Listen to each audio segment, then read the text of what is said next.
From this na hindi pa organized to this. Ayan, tingnan nyo naman ang ganda. Hi guys! Welcome back again to my YouTube channel. So for today's video is meron naman po ako isi-share sa inyo ng mga paninda dito sa aking tindahan. At ang unang-una isi-share ko po sa inyo itong nabili ko sa callchhqstore.ph. Meron akong nabili sa kanila ng mga Havaianas na slippers. First time ko po bumili sa online ng mga tsinelas and okay siya guys. Tingnan nyo naman, meron pa siyang pa-free na hanger. And what you see is what you get kasi kita nyo naman ang ganda niya. Kung ano yung nasa picture, ganun din pala yung dadating sa inyo.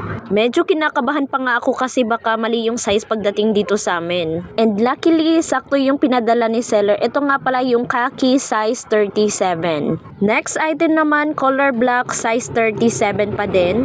Yan kasi ng mga sizes yung hinahanap palagi dito sa aking tindahan. And tignan nyo naman kung ano yung nasa picture, ganun pa din talaga kapag dadating. Hindi ako binigo ni seller guys, sobrang ganda niya sa personal. Hindi ko pa pala nasi-share sa inyo kung magkano yung price, 89 pesos nga pala to. 89 pesos din yung khaki. Next naman guys, itong light pink size 39. And tingnan nyo naman yung light pink na tsinelas guys, ang ganda niya. And meron na din siyang kasamang pa-free na hanger. Ang price nga pala nito ay 90 pesos. Class A nga lang pala to ng mga Havaianas guys.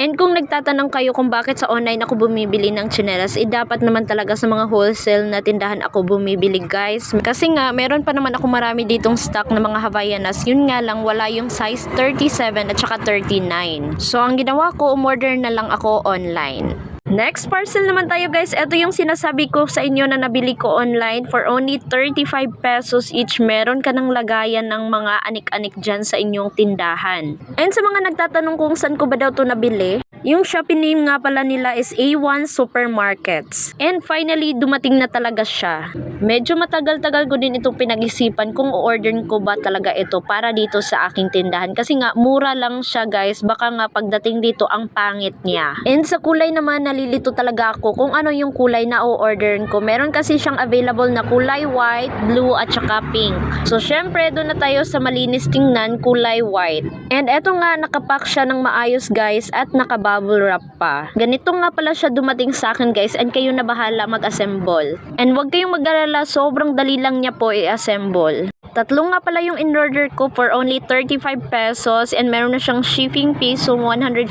pesos yung binayaran ko. And sa mga may tindahan na kagaya ko guys, pwede nyo po i-order to online guys. Ayan, ilalagay ko po dyan yung link sa baba and kayo na po bahala pumili ng kulay na gusto nyo para ma-organize na din yung mga ipangbebenta nyo dyan sa inyong mga tindahan.